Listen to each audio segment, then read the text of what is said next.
Hello, you lovely lot. In case you're interested, here are 6 things that I wish I knew when I started LinkedIn. Are you ready? First things first, your profile picture is so much more important than you actually realise. It is the first image that people are going to see of you, your business, your brand, what you do, who you are, the type of personality you are, how professional you are. It all bottles down to that first impression, and that is your profile picture. I was very blasé when I started, and it was just kind of a shot I wish I could probably find. I'll try and find it if I can't. If I can, I'll put it up.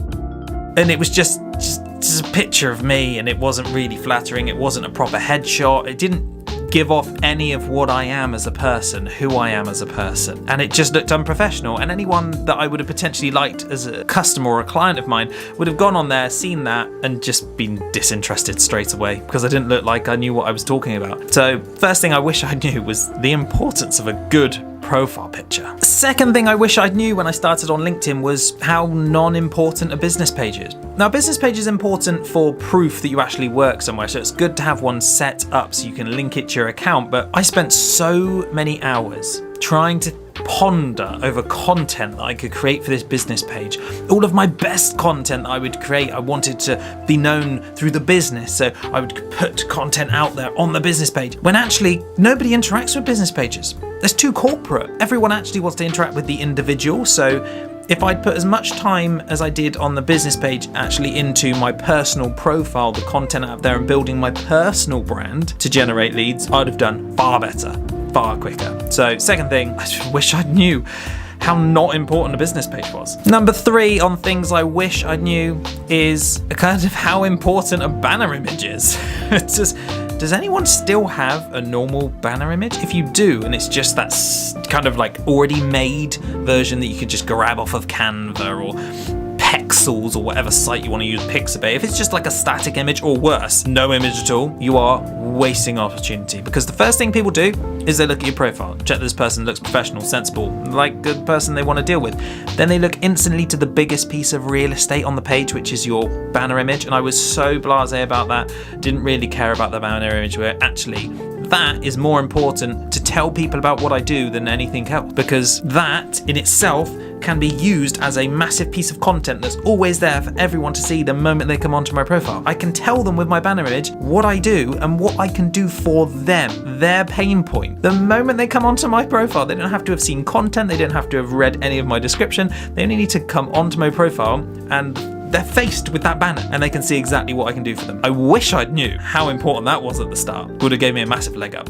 Number 4 is I wish I'd been more consistent in posting. Now, everyone can be disheartened when they put out a few posts on a platform and they don't get much engagement, and then they lose focus and they start to just not be interested in doing it anymore, and then they don't get the rewards of sticking around for the long haul. Now, I was guilty of that a lot in the early days, where I would post stuff, it wouldn't get loads of likes, it wouldn't get loads of engagement, and I think it's not worth it. When in reality, staying consistent is how you build your following, it's how you build your network, it's how you build influence, and you just don't know who might see that content. It only takes one piece of content to land in front of the right person.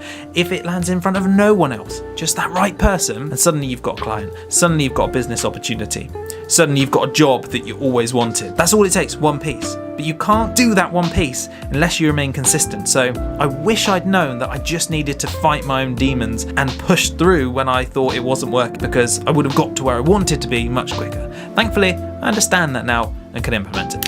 Number 5 is kind of a tricky one, because it's something that no one really knew, but I wish I knew the potential of LinkedIn when I joined. I can't remember exactly when I joined, but it was quite a long while ago, like 2017 or something like that. And even then, when it was growing, I didn't quite understand the potential it had. Whereas now it is a fully fledged social media platform where you can build a business. I wish I'd known then the opportunity it was going to bring in the future, because I would have put so much more time into just there.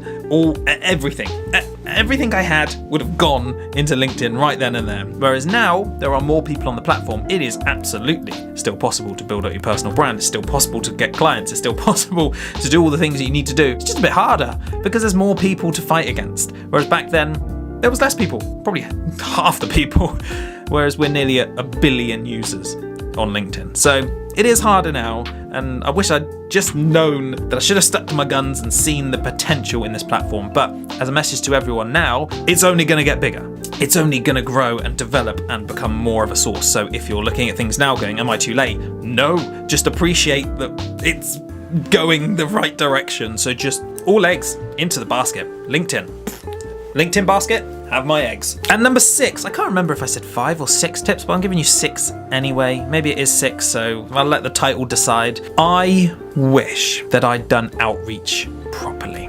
Now, we are all guilty of this when we send work emails, when we send contacts to potential clients. We are very formal, very official, and often very robotic and boring. Now, that's the way that I used to do things. It's the way that I used to create my email templates, my messages that used to go out to potential customers. And it never really got me anything. Often all I saw was that people had seen the message. You might be dealing with this at the moment. They'd seen the message, they never responded. And I thought, maybe they're just not interested. When, as a matter of fact, they probably just weren't captivated by what I was saying, or maybe felt like I was being disingenuous, or that I wasn't giving them a real personalized experience. Whereas now I understand that actually LinkedIn is a social media platform. Emphasis on the word social. It's all about being a human being, being a personality, encouraging your personal brand.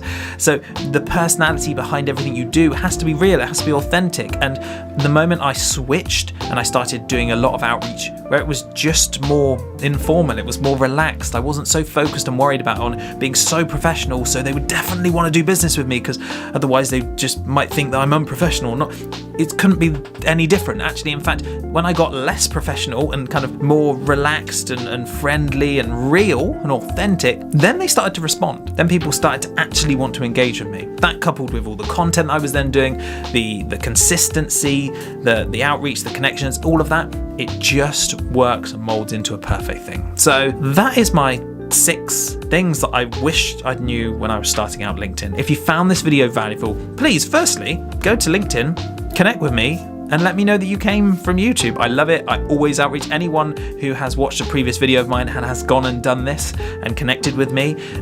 Please jump in the comments and let other people know. I always respond. I always am happy to help. People often then ask me advice. I will help you on a one-to-one basis, just to help you, because I enjoy it. I'm not doing this for finances. I'm doing this because I enjoy doing it. And give this video a like and subscribe. Of course, subscribe, because there's going to be more LinkedIn content. If you enjoyed it. If you didn't enjoy it, don't subscribe. Don't waste your time. But if you did, subscribe, because I'm a tiny little creator and it would mean an awful lot if you did. So thanks.